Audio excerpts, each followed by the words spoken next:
Olá a todos, bom dia. Meu nome é Marco Aurélio Bortolin, eu sou professor de Direito Civil, Contratos 1 da Universidade de Araraquara, Uniara. E estamos aqui hoje para dar sequência aos nossos contatos através desta plataforma do YouTube, que vem a se somar com os textos disponibilizados no site marcobortolin.com.br e também eventuais atividades e plantões que faremos através da plataforma Google Sala de Aula, que a Uniara nos disponibiliza. Eu espero que todos estejam bem, suas famílias, seus amigos, neste período de isolamento, né, em que estamos sendo assolados por essa situação do Covid-19. A nossa expectativa é que possamos ter, mesmo à distância, a superação das dificuldades com a impossibilidade momentânea, mais impossibilidade sanitária determinada no estado de São Paulo para os nossos encontros em aulas físicas. Eu gostaria de ressaltar que fico totalmente à disposição para suprir dúvidas, além dos plantões que faremos no horário de aula, através da plataforma Google Sala de Aula.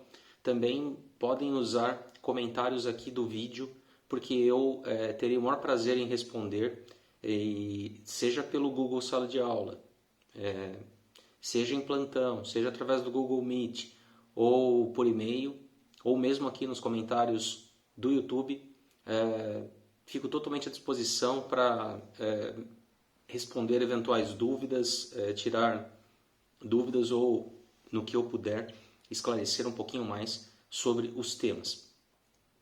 Bem, e hoje falaremos sobre extinção dos contratos, um tema interessante, importante, que me parece ser capaz de traduzir aqueles que gostam do direito civil, aqueles que o estudam, traduzir segurança. É um momento em que nós passamos por conceito de contrato, classificação de contrato, vimos seus pressupostos, depois nós caminhamos para a formação do contrato, proposta, contraproposta, aceitação, e aí chegamos a analisar efeitos peculiares de contratos capazes de criar a transmissão válida de bens.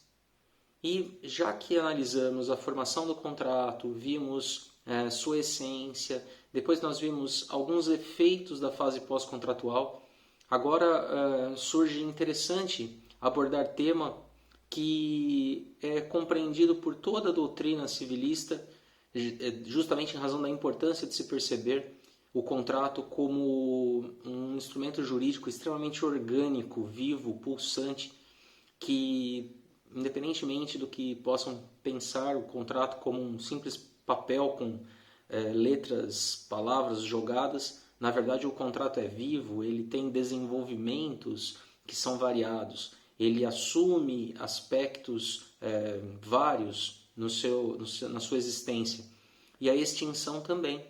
A extinção mostra como o contrato vivo, pulsante, ele se exaure, se extingue, cessa de variadas formas. Conhecer estas formas,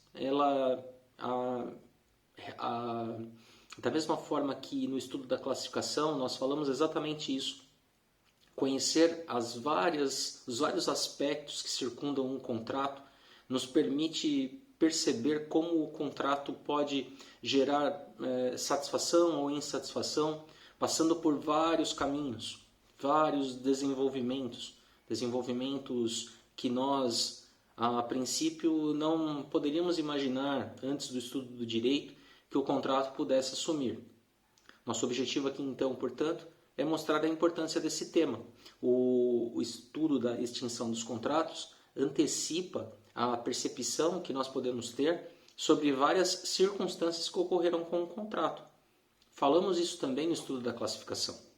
Então, se estivermos falando sobre determinada situação de extinção, determinado efeito de extinção, terminologicamente falando, nós já saberemos de antemão qual foi o desenvolvimento do contrato.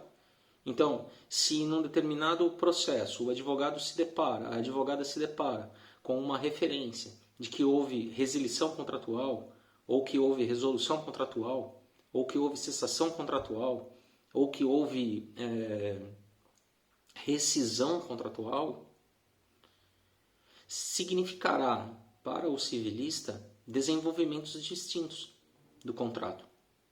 Este desenvolvimento distinto gerará consequências que nós extraímos lá da parte geral e do estudo das obrigações e que desembocam totalmente aqui na parte em que estudamos contratos, sobretudo na teoria geral, porque nós consideraremos vários aspectos do estudo da parte geral e das obrigações para compreender o resultado final do que estamos ali diante, daquele resultado final que estamos, melhor dizendo, diante daquele contrato.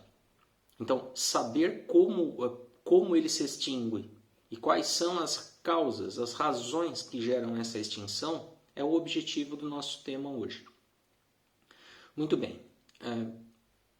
Vamos também, de antemão, falar aqui sobre uma técnica ou técnicas de reunir estes conceitos de extinção. Por quê? Porque a doutrina normalmente o faz. E esse apelo didático é muito importante. Existe realmente uma facilitação na compreensão do tema se nós distinguirmos grupos de causas, se nós seccionarmos as causas a partir de um aspecto temporal. E por que isso? Porque o contrato ele é essencialmente temporal. Ele não pode ser perene, ele não pode durar, ficar gerando efeitos perenes. O contrato ele tem finalidades que são almejadas pelos celebrantes e ele tem que cumpri-las, gerando a satisfação dos celebrantes. Essa satisfação se dá em razão do débito contratual. Se, através da assunção das cargas obrigacionais, houver o cumprimento delas, os celebrantes atingirão os objetivos que queriam perseguir e o débito estará cumprido. E, desta forma, o contrato cumprirá sua finalidade primordial no meio social e, sobretudo, diante dos interesses dos particulares. Agora, se em razão do débito criado pela assunção voluntária das cargas obrigacionais, este cumprimento não ocorrer, nós aplicaremos aquele conceito que nós estamos reproduzindo sempre, de que o débito se transformará em responsabilidade patrimonial.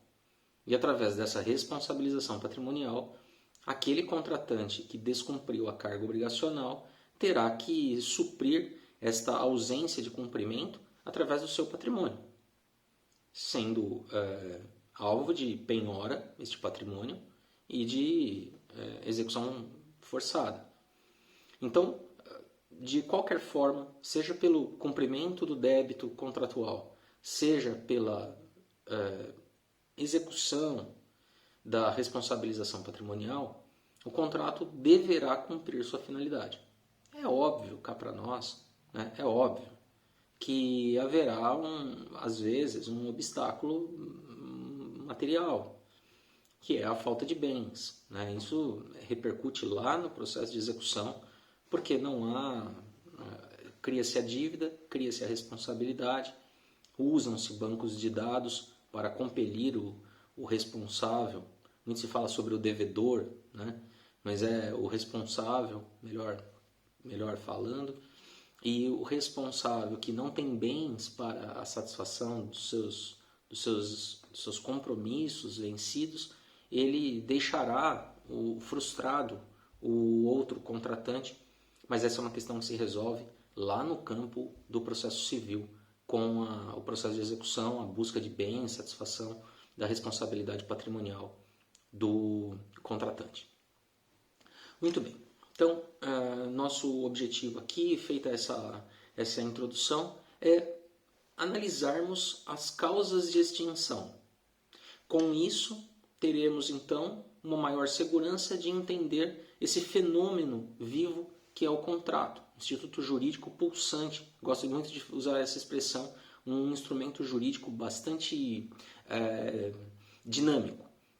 Nada morto, nada parado. O contrato ele é realmente um instituto jurídico muito interessante para a sociedade, para as pessoas em geral. Pois bem, a doutrina então costuma dividir, e é interessante observar que esta divisão das causas ou fatores de extinção, elas decorrem elas decorrem de dois aspectos, dois grupos, né, de análise. O primeiro grupo de análise se estabelece por uma questão temporal. Como o contrato é essencialmente temporal, é comum nós localizarmos causas ou fatores que antecedem a conclusão do contrato. No âmbito da sua formalização, proposta e aceitação, seja verbal, seja escrita, há causas que estão ali já permeando o contrato, contaminando o vínculo, seja um pouquinho antes do momento exato da celebração, seja até no momento exato da celebração. Então, estas causas, elas não surgem na fase pós-contratual, elas surgem na fase de contratação. Elas estão ali, elas antecediam a fase de contratação ou estavam ali no momento exato da contratação. Então, algumas causas, elas surgem antes da conclusão do contrato e outras causas surgem somente depois da conclusão do contrato, já em fase pós-contratual. Elas não contaminavam, elas não representavam um germe de extinção dentro da celebração. Elas surgiram depois. O contrato nasceu totalmente rígido, totalmente saudável do ponto de vista jurídico, e ele vai se extinguir na fase pós-contratual por um fator que incide depois da celebração. Ou, ao revés, contrariamente, nós teremos causas que já estavam na gênese do contrato, contaminando-o, e que eclodiriam um pouquinho mais à frente com seu reconhecimento, com a sua ocorrência, com a sua verificação concreta depois, tempos depois, no seu desenvolvimento pós-contratual. Então nós temos causas antecedentes ou simultâneas e causas que incidem posteriormente.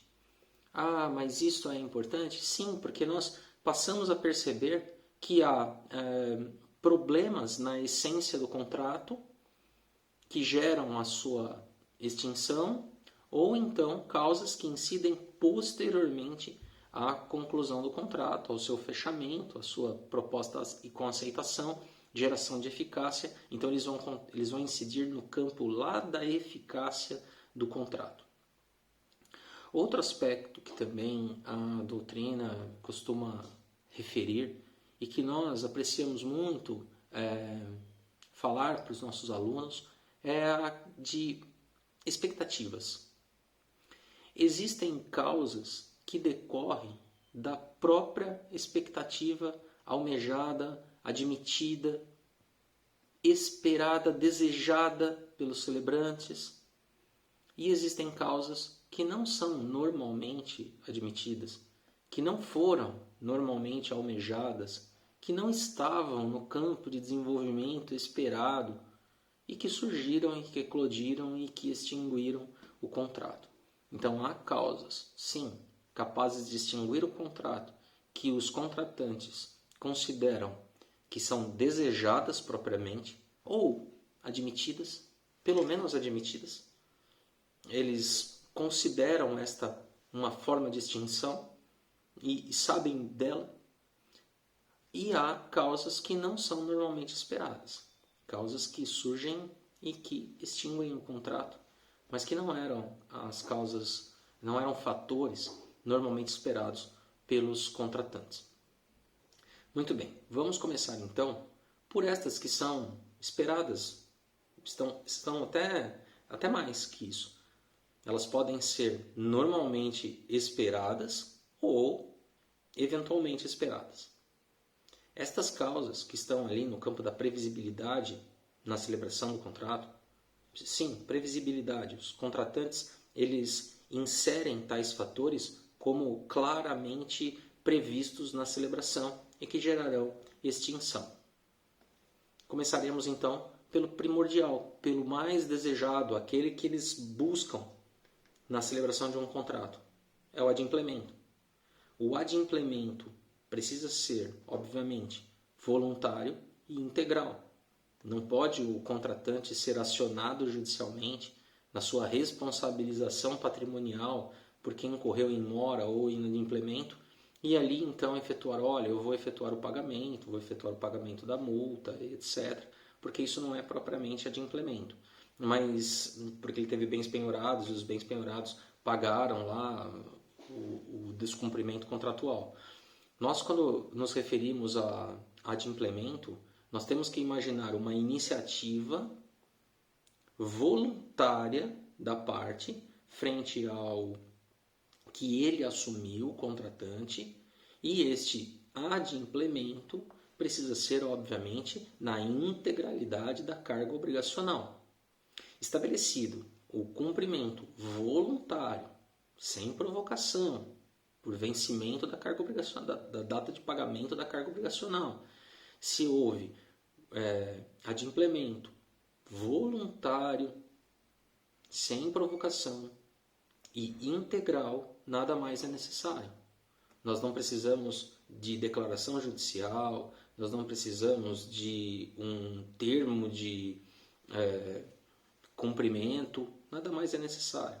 O contrato cumpriu sua finalidade, era o que os contratantes desejavam, a temporariedade é a marca do contrato, porque através dele os contratantes estão perseguindo efeitos na órbita jurídica e com o adimplemento estes efeitos são alcançados.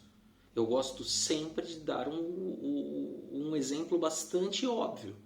Se eu quero comprar do meu vizinho um bem móvel qualquer, vamos imaginar uma ferramenta. Ora, eu desejo exercer propriedade sobre esse bem móvel. A forma de obter propriedade sobre o bem móvel é adquiri-lo para que ele se incorpore ao meu patrimônio. Este campo negocial é regulado na lei civil como compra e venda.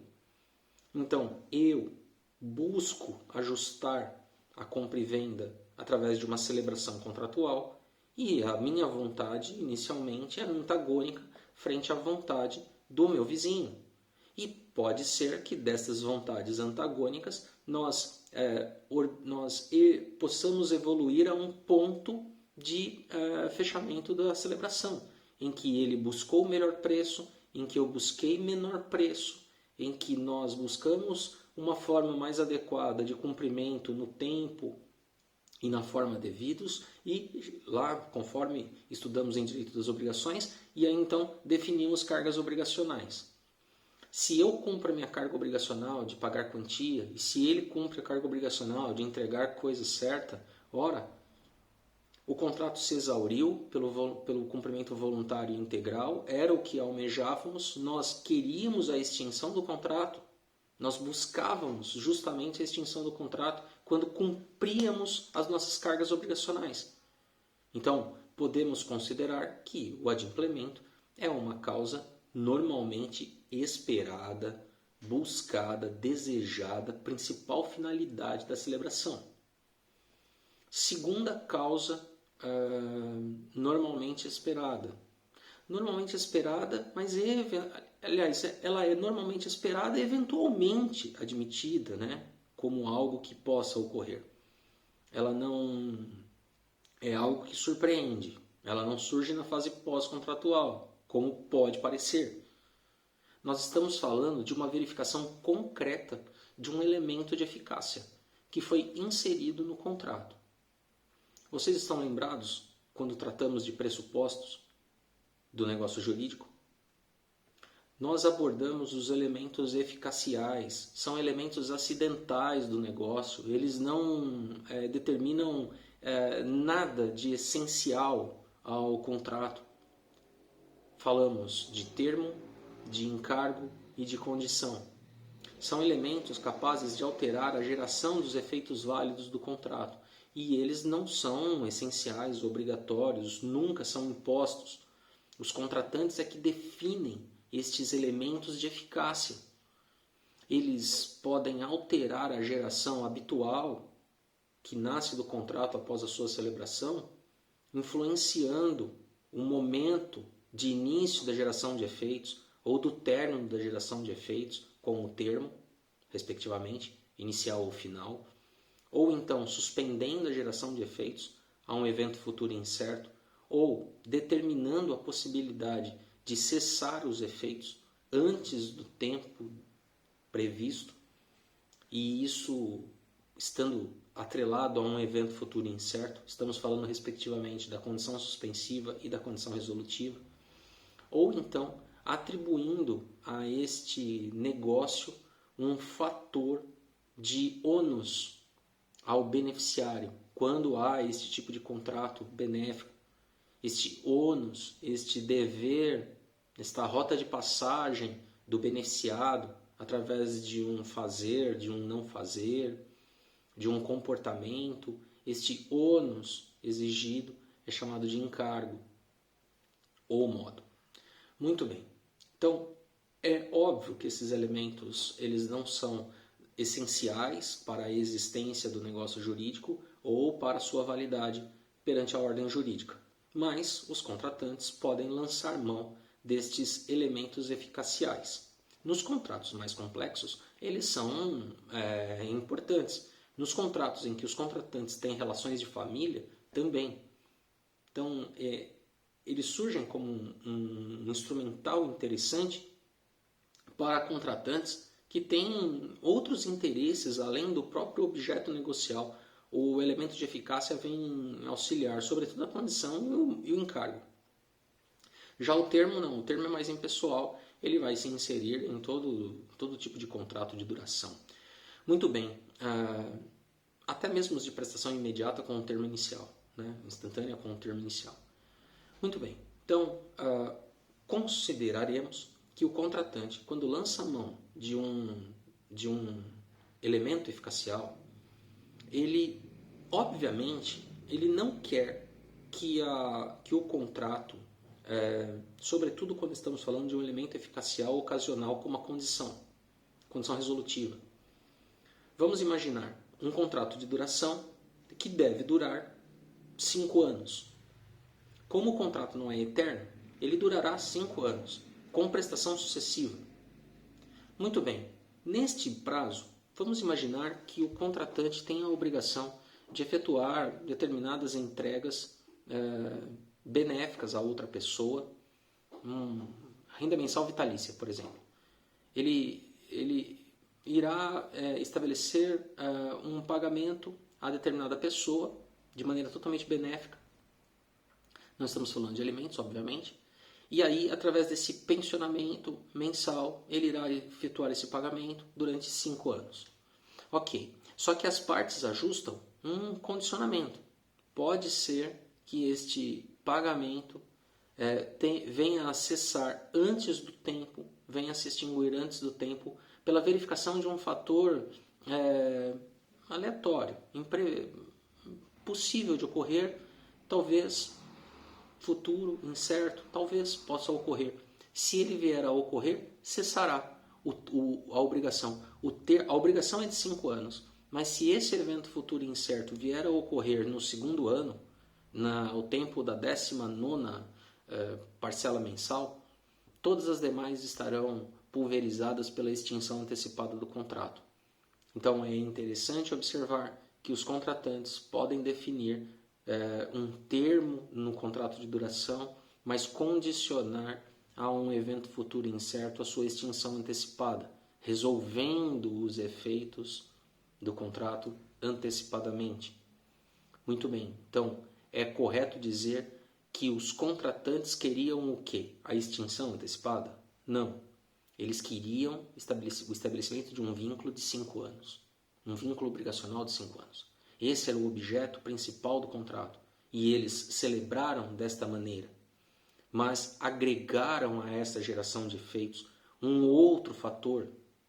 Então, olha, eu vou efetuar o pensionamento, mas se porventura a pessoa vier a se casar, não haverá sentido. Então, por conta do casamento eventual que venha a ocorrer da pessoa celebrar esse casamento como uma pessoa livre, haverá a extinção da minha obrigação.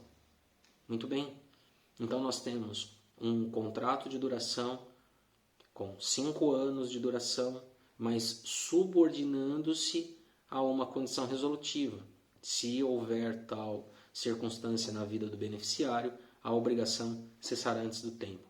É correto dizer o quê? Que o objeto principal que os contratantes buscaram era o pensionamento. Mas, obviamente, nós estamos falando de direito de família, mas o que eles queriam era o pensionamento, era o pagamento mensal, e aí admitiram uma extinção antecipada pelo advento de um fator futuro incerto. Então, este advento de fator futuro incerto incide bem na hipótese de condição resolutiva. Vejam como é interessante essa ferramenta na construção de um contrato. Também pode se aplicar para a condição suspensiva. Então, nós celebramos o contrato, ele está formado, ele é existente, ele é válido juridicamente e a sua eficácia ela está suspensa porque nós dependemos de uma condição, de um fator futuro incerto que venha a ocorrer para gerar o início da sua eficácia. Nesse aspecto, notem bem, nós não podemos considerar que o contrato seja perene, seja perpétuo. Então, se por acaso houver uma inocorrência desse evento futuro incerto, devemos reconhecer que os contratantes continuarão vinculados ao contrato, mas sem eficácia presente. Se a hipótese futura incerta, a hipótese deixar de existir por completo, aí ela deixar de existir na sua essência, esta condição jamais deixará de se afastar. E aí então teremos um contrato fulminado pela impossibilidade de objeto. Nós deslocaremos a causa de extinção para outra, que surge já na fase pós-contratual.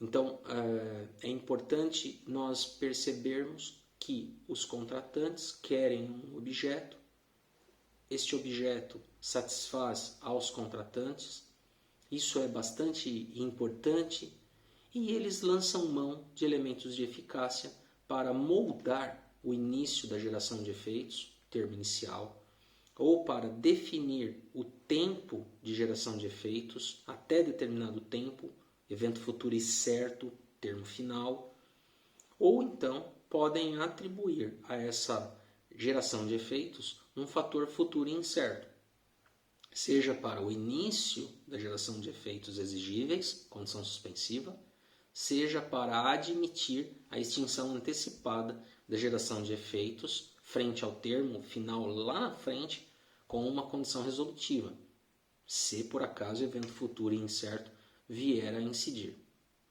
desde que previsto. Portanto, é correto dizer que temos aí uma causa que é normalmente esperada, porque ela foi definida pelos celebrantes no contrato, ela é eventualmente admitida, eventualmente desejada. O que eles querem mesmo é o objeto principal durante todo o tempo de eficácia programado, mas eles admitem uma outra forma de extinção.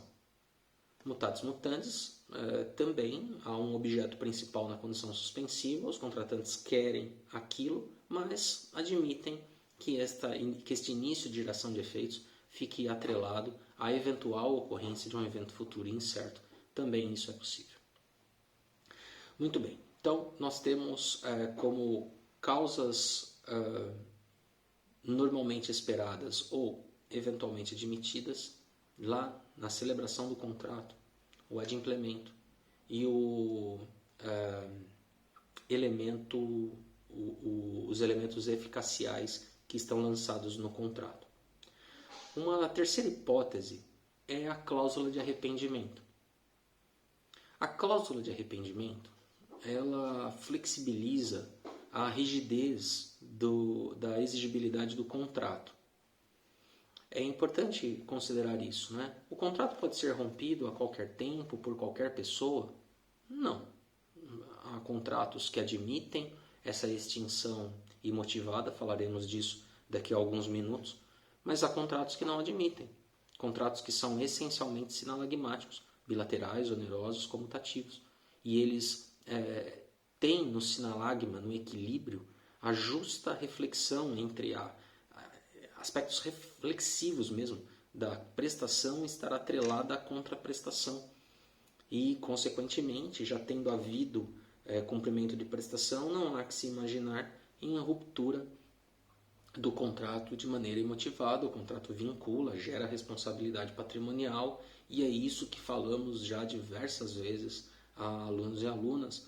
É importante considerar que o contrato não é algo banalizado na órbita jurídica, que pode ser rompido de qualquer forma. Não, o contrato vincula as partes. A cláusula de arrependimento, ela flexibiliza essa rigidez em torno da exigibilidade do contrato, daquele contrato bilateral.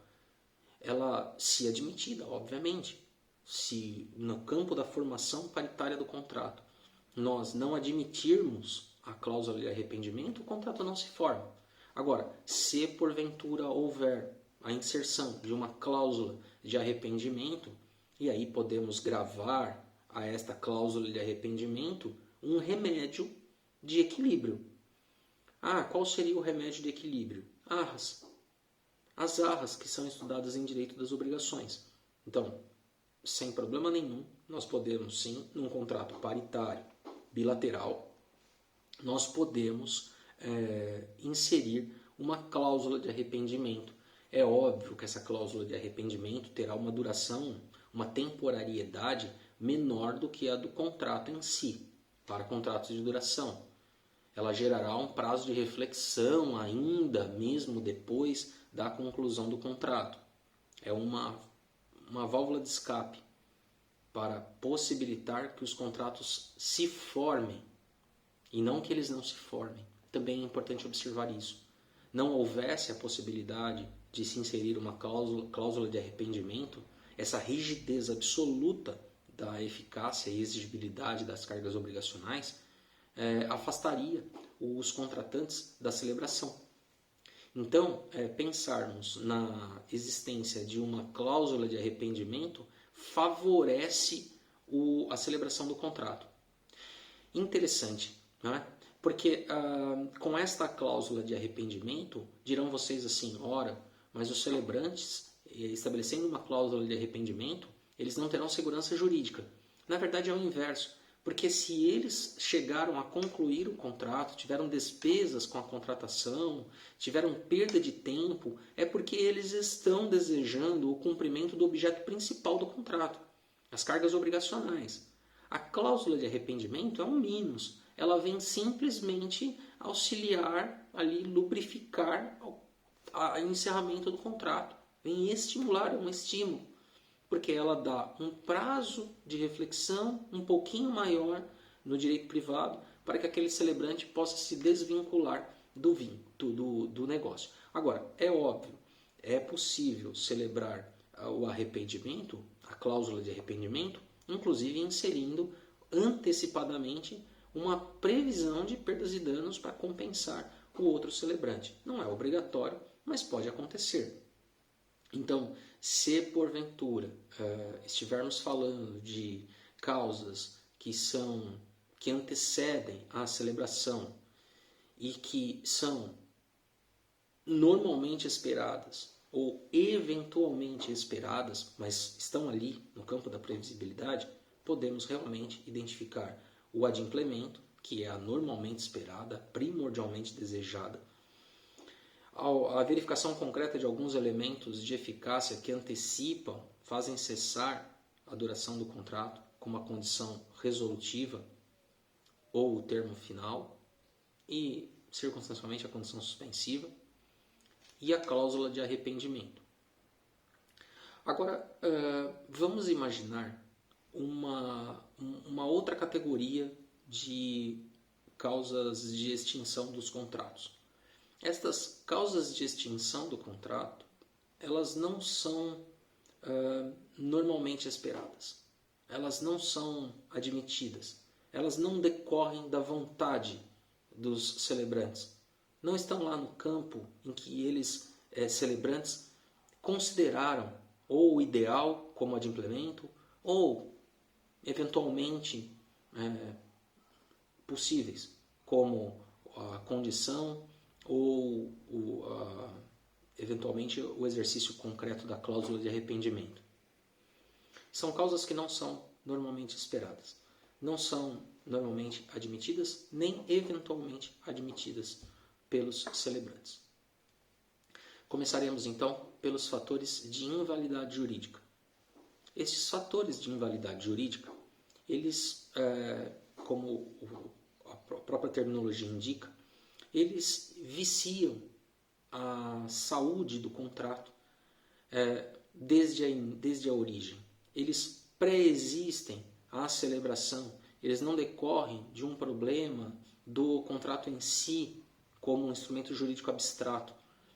Eles se materializam, eles existem e se materializam na celebração. A celebração traz na sua formação estes problemas, que estão regulados nos artigos 166, 167 e 171 do Código Civil. Estamos falando de causas que tornam o contrato nulo, no artigo 166, e 167, com a simulação, e estamos falando das causas de anulação do contrato, do artigo 171. Então, é importante que tenhamos uma certa cautela com a referência do artigo 166, porque ele está conectado, ele nos obriga a verificar o artigo 3º, que trata da incapacidade absoluta no Código Civil, que foi alterado recentemente pela alteração legislativa que se estabeleceu para os incapazes com o Estatuto da Pessoa com Deficiência. Então, hoje, consideraremos que, para a referência do artigo 166, quando há indicação de nulidade, porque o agente é absolutamente incapaz, precisamos pensar apenas no fator etário daquele menor impúbere. As pessoas que têm algumas comorbidades ou patologias ou dificuldades, estas estão em outro plano, elas se desligaram da incapacidade absoluta do artigo 3º. Muito bem, então nós temos ali a questão da incapacidade do agente, nós temos a ilicitude do objeto, nós temos a impossibilidade do objeto, nós temos a ilicitude do motivo, nós temos a inobservância da forma que era legalmente exigida ou a utilização de uma forma que era vedada. Então, referências do artigo 166, de nulidade do negócio jurídico, que obviamente se aplicam integralmente ao contrato, que é o principal exemplo de negócio jurídico, e também a simulação, no artigo 167. E, além da nulidade do contrato, artigos 166 e 167 com estas causas, que são, obviamente, pela própria indicação dos artigos, causas que antecedem, como, por exemplo, a questão do agente, ou que estão presentes no momento da celebração, como a questão da forma, ou a questão do objeto. Nós teremos, então, nulidade do negócio jurídico contratual. E elas serão reconhecidas na fase pós-contratual, obviamente, por reclamação, seja do celebrante, seja de terceiro, e se reconhecidas, gerarão a extinção do contrato. E existem, junto com isso, e até mesmo reconhecidas de ofício no caso das nulidades absolutas, porque falta elemento essencial do negócio jurídico. Mas existem as hipóteses de anulabilidade. né, de anulação, de nulidade relativa, estão previstas no artigo 171, que também podem ser reclamados por terceiro e reconhecidas pelo Estado juiz, através de ação de anulação, ação anulatória. E aí nós temos os vícios de consentimento e aqueles vícios sociais. Então nós temos lá o erro, o dolo, a coação, a lesão, o estado de perigo, a fraude contra credores, lá do artigo 171. Pois bem, se nós estivermos diante destes fatores que invalidam absolutamente o negócio jurídico, ou relativamente o negócio jurídico, e se forem reconhecidas pelo Estado juiz, formando coisa julgada, a gerar a extinção do contrato, essa extinção do contrato é por nós são consideradas hipóteses de rescisão contratual. Rescisão contratual. Dirão vocês assim, ora, Marco Aurélio, a rescisão não é sinônimo de extinção? Ora, eu vou rescindir meu contrato. Eu rescindi meu contrato de trabalho. Eu fui ao sindicato e fiz a rescisão do contrato de trabalho. Vejam só, a rescisão é considerada, por mim, ora como gênero de extinção, gênero, ora como espécie de extinção. No direito do trabalho, por exemplo, a rescisão ela é utilizada como sinônimo de extinção. O próprio Código Civil ele não é rigoroso com esse aspecto terminológico. Ele vai empregar rescisão quando estiver falando de causas que não são de invalidade jurídica. O próprio Código Civil não é rigoroso com essa terminologia. Eu, particularmente, acho importante nós guardarmos para o direito civil esse aspecto terminológico específico. Então, se nós estivermos falando de declaração judicial, de invalidade jurídica de um negócio, porque a autoridade judiciária reconheceu até mesmo ex officio que havia nulidade absoluta do contrato, e obviamente essa declaração judicial fulminará todos os efeitos do contrato, retroagindo até o início, até o nascedouro do contrato, porque ele feriu a essencialidade do negócio jurídico, aquele problema feriu a essencialidade do negócio jurídico, a sua essencialidade como instrumento de validade jurídica, obviamente, porque há ali um problema estrutural do negócio, no agente, na forma, no objeto, então no querer, com a simulação. Então, se porventura houver este reconhecimento, que pode se dar, repito, até mesmo de ofício, nós teremos, para nossa terminologia específica, fator que gera rescisão do contrato. Ele se rescinde por declaração judicial. E há também os fatores que também geram invalidade jurídica, que são extraídos lá do artigo 171 para qualquer negócio jurídico e, por conseguinte, também se aplicam ao contrato, que estão previstos no artigo 171, repito, aqueles vícios de consentimento ou vícios sociais, o erro, o dolo, a coação, a fraude contra credores, a lesão, o estado de perigo, ok, só que a diferença entre a nulidade absoluta dos artigos 166 e 167 e da nulidade relativa do artigo 171 é que nas nulidades relativas, as chamadas anulabilidades, essa anulação ela precisa ser reclamada, né, por alguém através de ação anulatória. E aí, uma vez reconhecida, também haverá extinção. E que nós, seguindo a indicação de Orlando Gomes, gostamos de falar do grande civilista, de rescisão.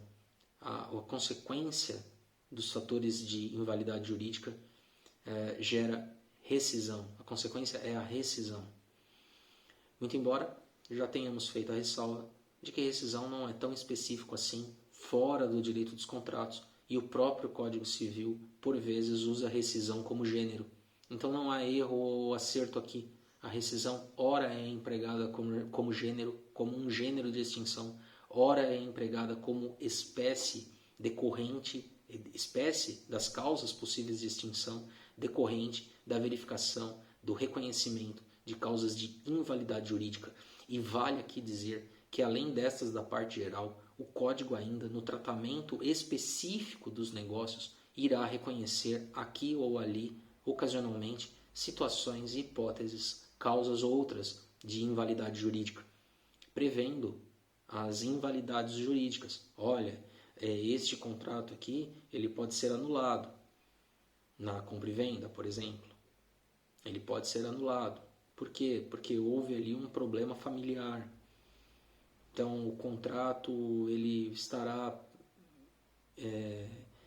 eivado de uma invalidade jurídica que o Código Civil irá graduar, ora estabelecendo nulidade, ora estabelecendo anulabilidade. Hipóteses, por exemplo, dos artigos, só a título de exemplo, dos artigos 496, 497 do Código Civil.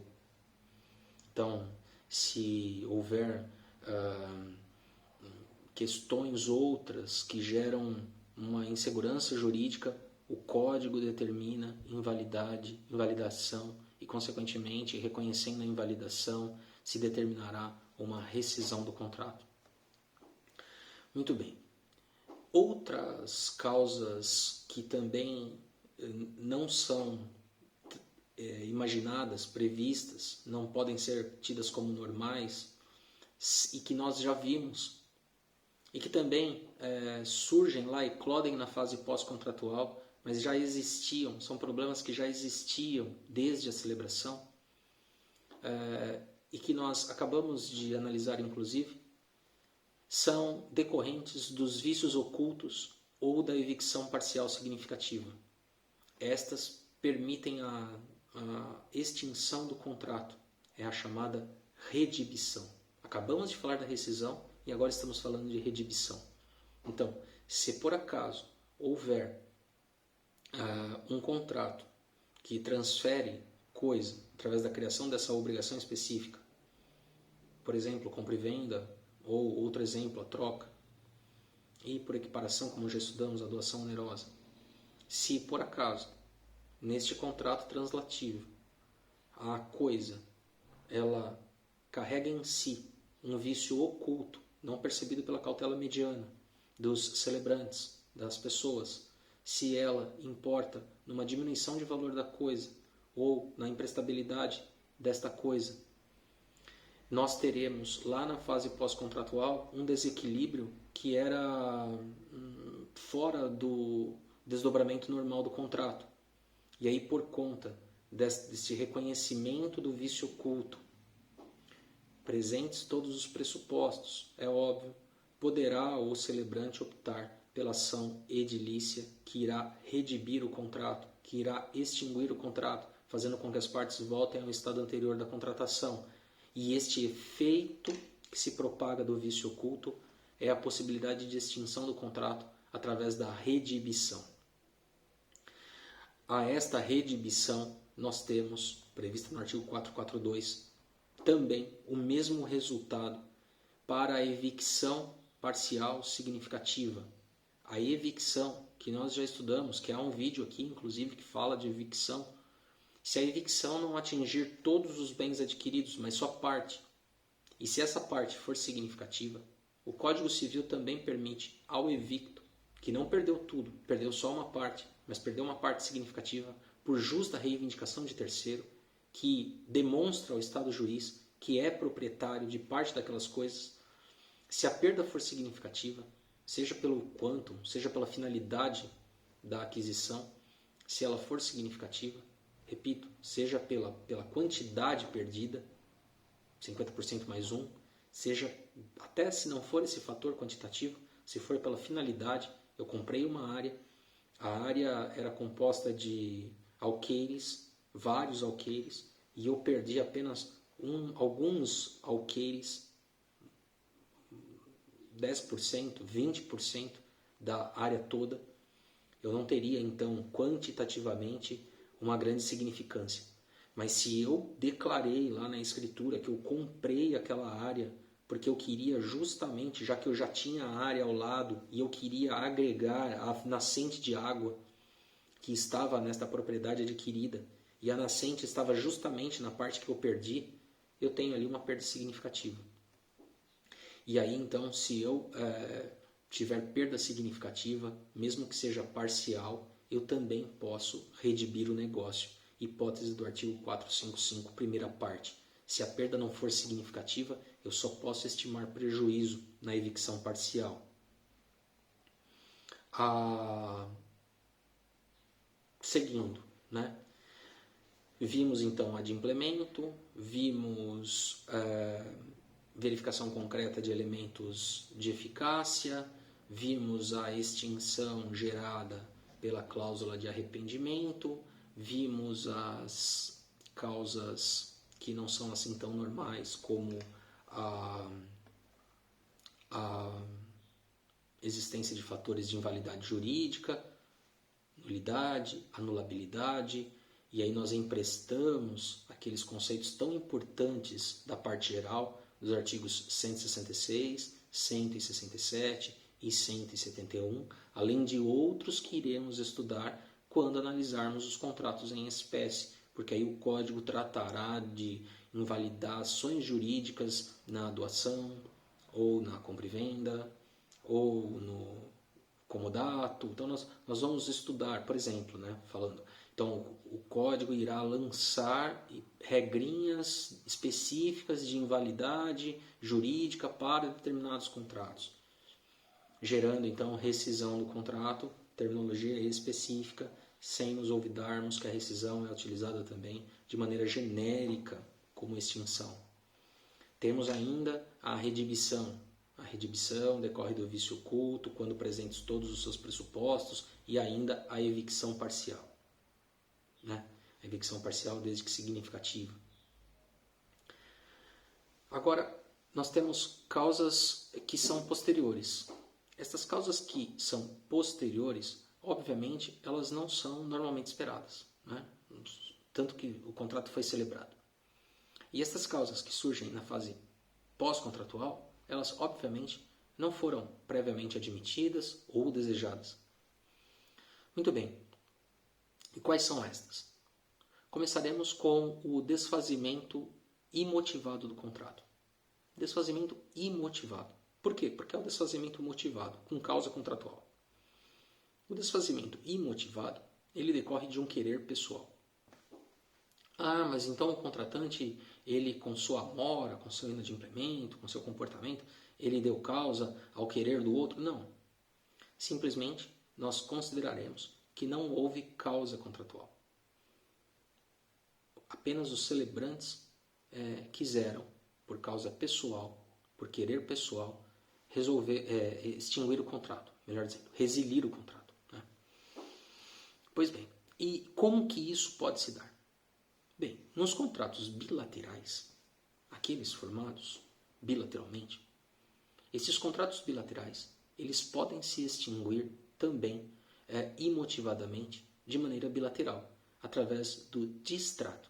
O distrato é um negócio jurídico que desfaz o contrato.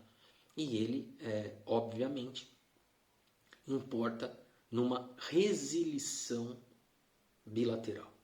A resilição é a indicação de que houve extinção do contrato sem uma causa obrigacional. É exatamente isso. Não houve uma causa obrigacional. E aí, se ela se der bilateralmente, ou seja, A e B realizam um distrato do que contrataram, nós estaremos então atribuindo apenas ao querer deles, ao desinteresse deles, a extinção, que nós reputamos ter gerado resilição. Resilição. Já falamos de rescisão, já falamos de redimição, agora estamos falando de resilição. Se for bilateral, eles o farão através do distrato, e o Código Civil exige que a forma seja verificada.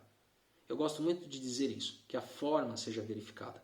Então, se o contrato era solene, eles precisarão observar a mesma solenidade para o distrato, regra do artigo 472. Agora, de maneira unânime, a doutrina faz referência ao distrato comportamental. Se o contrato ele era mais simples, era um contrato simples, e as partes se comportam de maneira a demonstrar o abandono do vínculo, os seus comportamentos podem representar o distrato. Apenas para os mais simples. Se o contrato for complexo, tiver cláusula penal, tiver uma série de circunstâncias materializadas em cláusulas específicas, aí recomenda-se realmente o distrato por segurança jurídica. Do contrário, os próprios comportamentos são tidos como de distrato. E além da resilição bilateral, nós temos a resilição unilateral. Uma das partes dissolve o contrato a seu próprio querer. E o Código Civil vai estabelecer uma disposição bastante importante no artigo 473, porque ele indica que a lei vai admitir explicitamente as hipóteses em que essa extinção imotivada do ponto de vista obrigacional pelo querer do contratante é admitida. A lei vai indicar. Então nós temos especificamente a intenção do legislador de admitir, seja por interesse social, seja pela própria característica do contrato, que em determinados negócios ocorra essa possibilidade de extinção imotivada unilateral, a chamada resilição unilateral. Podemos citar como exemplo a locação, podemos citar como exemplo o mandato, podemos citar como exemplo a doação. A resilição unilateral, ela também é muito importante para contratos de direito do trabalho, em outro ramo jurídico, e no direito do consumidor também é bastante frequente nos contratos de duração a resilição unilateral. É óbvio que em obrigações nós estudamos que o iter do contrato, o caminho, o percorrer do contrato é importante para nós determinarmos ali o fracionamento, a quantificação da cláusula penal. Se o caso, né? Dependendo do sistema, dependendo do tratamento jurídico específico, da disciplina legal específica. Outra hipótese, e ademais, né, sempre lembrando, essa questão da resilição unilateral, ela é tão específica na lei, e é tão interessante observar isso, que quando a lei admite, normalmente ela rotula essa resilição. Então, por exemplo, nós temos na compra e venda, nós temos a hipótese de resgate da coisa, derivação da retrovenda, resgate. Nós temos no mandato a renúncia e a revogação. Nós temos na locação a denúncia. Na doação nós temos a revogação. Então, realmente, essa resilição unilateral vai ganhando seus nomes porque ela é bem peculiar para determinados contratos. Agora, se nós estivermos falando de um contrato puro, de compra e venda mesmo, puro e simples, sem cláusulas especiais, aí o contrato é tão sinalagmático que nós não podemos falar em resilição unilateral. Isso também é bastante importante. Então, no começo desse vídeo, eu falei que comprei lá uma ferramenta do meu vizinho. Se ele me entregou a ferramenta, eu não posso, e eu não tenho cláusula de arrependimento, eu não posso resilir o contrato. Isso é fundamental. E aí vejam como o contrato é vivo, né? Como as várias causas de extinção, elas precisam ser realmente conhecidas para ser operadas. Muito bem. Ao lado da resilição, há um outro efeito também, que é a resolução. A resolução é uma causa que surge na fase pós-contratual que deriva da obrigação, da carga obrigacional. Então, se houver descumprimento da carga obrigacional, agora sim, houve descumprimento por mora inadimplemento. A parte que está suportando este descumprimento da carga obrigacional do outro e já cumpriu a sua, pode optar pela execução forçada da obrigação do outro, mais perdas e danos, ou pela extinção do contrato, as partes retornando ao estado anterior da contratação, mais perdas e danos, hipótese dos artigos 474 e 475 do Código Civil. E para terminar, nós temos como última hipótese que a doutrina cita, podemos aí fazer referência a Orlando Gomes e Flávio Tartucci, de cessação. Ela decorre da morte do contratante nos contratos personalíssimos. Porque a morte do contratante nos contratos personalíssimos, ela fulmina o próprio objeto. Então, não haverá possibilidade de estender a carga obrigacional aos herdeiros pelo limite da herança, porque não se trata disso, é uma obrigação personalíssima. E pela morte do contratante, depois da celebração do contrato, haverá então impossibilidade de objeto e haverá causa de nulidade do contrato de acordo com o artigo 166, e esta causa de nulidade ela se incidirá na fase pós-contratual. Bem, em suma, tentamos aqui reunir aspectos da aula presencial. Se os alunos e alunas tiverem dúvidas, podem fazer comentários, eu terei prazer em responder aqui mesmo no vídeo do YouTube. Temos esse campo abaixo, ou então através da plataforma Google Sala de Aula. Queria informar que o texto de apoio está disponibilizado já inclusive, em marcobortolin.com.br. E durante os horários de aula estarei disponível também no Google Sala de Aula para eventuais dúvidas. Me despeço agradecendo pela atenção e desejando que todos estejam bem em suas casas, com suas famílias, com seus amigos. Muito obrigado e até o próximo vídeo.